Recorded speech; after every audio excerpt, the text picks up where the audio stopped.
জয় শ্ৰীৰাম। তো বন্ধুসকল, লিকৰ পাছত লিক হৈ থকা ট্ৰেইলাৰ ৰামায়ণৰ ফাইনেলি আজি ৰিলিজ হৈ গ'ল। ৰাতিপুৱা একদম 4টা বজাত ৰাতিপুৱা যেতিয়া বিষ্ণুৰে ট্ৰেইলাৰটো চাই দিছো, তেতিয়া একদম আধ্যাত্মিকভাৱে এটা অট'মেটিকলি জাগি উঠিছে। ঠিক আছে, তো আপোনালোকে ট্ৰেইলাৰটো চালে 4 মিনিট দীঘল এটা ট্ৰেইলাৰটো চাই একদম মানে চকু ওপৰত উঠি যাব। মানে অ' মাই গড, এনেকুৱা হেভি লেভেল ভিজুৱেলছ কাটিছে এই ট্ৰেইলাৰত, যে নেকি আপোনালোকে প্ৰত্যেকটো ফ্ৰেম, প্ৰত্যেকটো শ্বট, ইনফেক্ট মানে কেমেৰা এংগল, প্ৰত্যেকটো বস্তু ইয়াতে এটা ৱালপেপাৰ শ্বট নিচিনাকে হ'ব।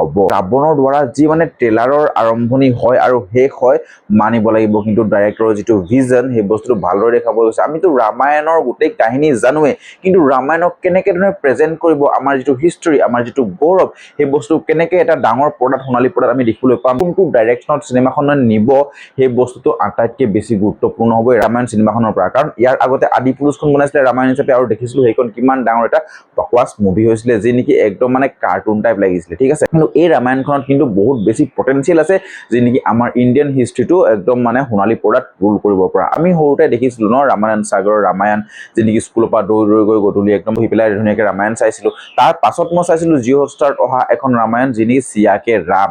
সেইখন ৰামায়ণো ইমানে চেণ্টিমেণ্টেল আছিলে, যি নেকি আপোনালোকে ইম'চনছখিনি ভালদৰে কানেক্ট কৰিব। যিসকলে চাইছে চিয়াকে ৰামৰ বিষয়ে ভালকেই জানে, আৰু যদিও নাইছো আপোনালোকে যদি চাম বুলি ভাবিছে, সঁচা কথা কৈছোঁ, চাব, বহুত বেছি ধুনীয়া পাব। চিয়াকে ৰাম যিখন ৰামায়ণ আহিছিলে, জিঅ' হটষ্টাৰত আছে। আৰু ফাইনেলি এতিয়া চিনেমা আকাৰে দুটা পাৰ্টত আহিবলৈ গৈছে ৰামায়ণ। প্ৰথমখনটো এতিয়া দিৱালীতে ৰিলিজ হ'ব, কিন্তু কোন তাৰিখে ৰিলিজ হ'ব এতিয়ালৈকে অফিচিয়েল আপডেট দিয়া নাই। আৰু আমি ইমানটো গম পাইছোঁ যে ফাৰ্ষ্ট পাৰ্ট ৰামায়ণখনত যে আমাক মানে সীতাহৰণলৈকে দেখুৱাব, আৰু সীতাহৰণলৈকে দেখুৱাওঁতে যদি আমাক সেই চেণ্টিমেণ্টলি ইম'চনেলি কানেক্ট কৰিব পাৰি যায় এইখন চিনেমাই, তেতিয়াহ'লে এইখন চিনেমাৰ ৰেকৰ্ড ভংগ কৰিব কোনো নোৱাৰিব। কাৰণ এইখন চিনেমা চাবলৈ সৰু বা বাচ্চাৰ পৰা একদম বুঢ়ালৈকে সকলোবোৰ যাব।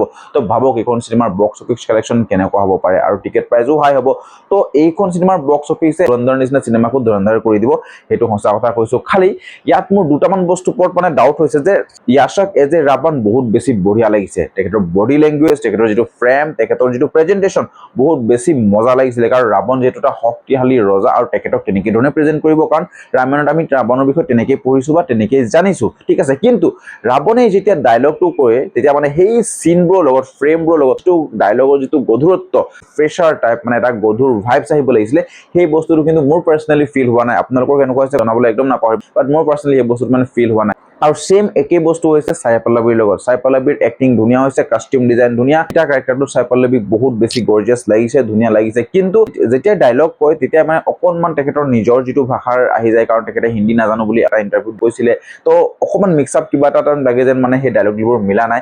বাকী থাকি গ'ল ইয়াতে কথা পাতিবলৈ ৰণবীৰ কাপুৰ। ঠিক আছে, ৰণবীৰ কাপুৰক বহুতে ডাউট কৰিছিলে ভগৱান ৰাম চৰিত্ৰটো ৰণবীৰক কেনেকুৱা লাগিব পাৰে। ঠিক আছে, তো সঁচা কথা ক'বলৈ গ'লে ৰণবীৰক ভগৱান ৰাম কেৰেক্টাৰটোত বহুত বেছি ভাল লাগিছে, কাৰণ তেখেতৰ যি নম্ৰতা, ভদ্ৰতা, কুল হৈ যি প্ৰেজেণ্ট কৰিছে তেখেত। প্ৰত্যেকখন ৰামায়ণ আপোনালোকে চাওক, আপুনি ৰামায়ণ সাগৰৰ ৰামায়ণখন ভগৱান ৰামক একদম কুল ভদ্ৰ হিচাপে প্ৰেজেণ্ট কৰিছে। চিয়াকে ৰামখনতো তেনেকুৱা ধৰণে প্ৰেজেণ্ট কৰিছে। আৰু নমিত মল্হোত্ৰাৰ যিখন ৰামায়ণ আহিবলৈ গৈ আছে, ট্ৰেইলাৰটো দেখি আমি সিমানটোলৈকে আমি গম পাব পাৰিছোঁ যে ৰণবীৰ কাপুৰক ভগৱান ৰাম হিচাপেও বহুত বেছি ভদ্ৰ আৰু নম্ৰ প্ৰেজেণ্ট কৰিছে, কাৰণ ভগৱান ৰাম ভদ্ৰ নম্ৰৰ প্ৰতীক। ঠিক আছে, তো সঁচা কথা ক'বলৈ গ'লে যেতিয়া ৰণবীৰ কাপুৰে ধনুখন এনেকে ধৰি লয় ন, তেতিয়া একদম গুজ বাম্পছ আহি যায়। কিন্তু ট্ৰেইলাৰটোত মানে যিটো ফ্ৰেম দেখুৱায়, আৰু এটা যিটো মানে ছানছেটৰ যিটো শ্বট থাকে, ধনুখন এনেকে ধৰা বহুত বেছি বঢ়িয়া শ্বট আছে। কেমেৰা এংগলটো যেনেকে এনেকে স্মুথলি ঘূৰাই ৰাজা দশৰথৰ ফালে আনে, তো সেই বস্তুটো, আৰু তাৰপাছত যেতিয়া চেহেৰাটো কমপ্লিটলি এটা ক্লিয়াৰ ফেচ দেখা যায়, এই বস্তুখিনি মানে শ্বটখিনি বহুত বেছি ধুনীয়া হৈছে। যিবোৰ ক্ৰিয়েচাৰ দেখাইছে, ক্ৰিয়েচাৰখিনি বহুত বেছি ভাল লাগিছে।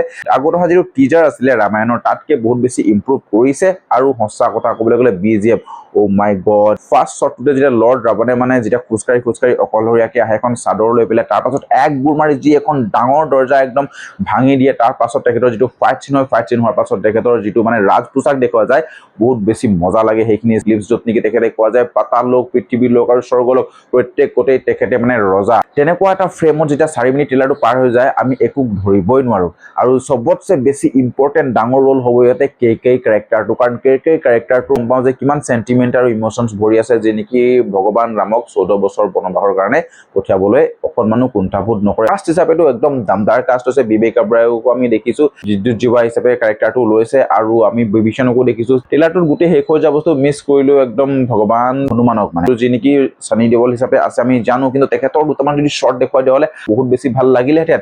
ইয়াত চবতকে বেষ্ট শ্বৰ্ট কিন্তু হ'ব গম পায় নে চিনেমাখনত জটায়ু যিটো নেকি মানে ফাইট চিন হ'ব, তাৰ ভিজুৱেলছ খিনি বহুত বেছি আউটষ্টেণ্ডিং হ'ব, তেনেকুৱা ধৰণে আমাক লাগিছে। ট্ৰেইলাৰটোৰ চবতছে টাৰ্নিং পইণ্ট ক'ত হ'ল গম পায় নে, যেতিয়া মানে ৰাকুল প্ৰীত সিং মানে সেই সুপ্ৰনখা কেৰেক্টাৰটোত এণ্ট্ৰি মাৰে, তাৰ ক্ৰিয়েচাৰটো সৈতে বহুত বেছি আউটষ্টেণ্ডিং ক্ৰিয়েচাৰ আছিলে। আৰু মোৰ যিটো আছিলে লৰ্ড ৰাৱণ আৰু সীতাৰ যিটো মানে ডায়লগ ডেলিভাৰী ইয়াত দেখাইছে ইয়াত যে য়াছ আৰু সাই পল্লৱী, তো সেইকেইটা বস্তুত অকণমান মানে ক'ৰবাত নাই ক'ৰবাত মই কানেক্ট কৰিব পৰা নাই। ট্ৰেইলাৰটো চাই পেলাই হয়তো চিনেমাখন চালে ভালকে কানেক্ট হৈ যাবও পাৰোঁ।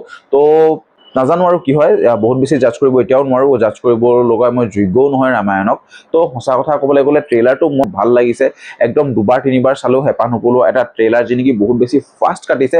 উৰি থকা ঐৰাৱতক দেখুওৱা যায় ৰাৱণৰ সৈতে যুদ্ধ কৰা, যি নেকি হয়তো ইন্দ্ৰদেৱৰ তাত যিটো স্বৰ্গত যুদ্ধ কৰা দেখাব পৰা চিন হ'ব পাৰে। বহুত বেছি আউটষ্টেণ্ডিং চিন আছিলে সেই বস্তুটো। মই ভাবো বলিউড কামবেক হৈ যাব এইখন চিনেমাৰ পৰা যে নেকি ৰামায়ণ আহিব। কিন্তু এজ এ ভগৱান ৰাম ৰণবীৰ কাপুৰক বহুত বেছিকে মানে হাইপ দেখুৱাই থোৱা নাই। যে নেকি পৰশুৰাম কেৰেক্টাৰটো আছিলে সেই বস্তুটো বহুত বেছি ভাল লাগিলে। আৰু এনেকে যিটো মানে অস্ত্ৰপাত ঘূৰোৱা চিন আছিলে ৰণবীৰ কাপুৰ, সেই চিনটো বহুত বেছি ভাল লাগিলে। তো চিনেমেটিক চিন বহুত বেছি ধুনীয়া আছে, ভিজুৱেলছ বহুত বেছি আউটষ্টেণ্ডিং হৈছে।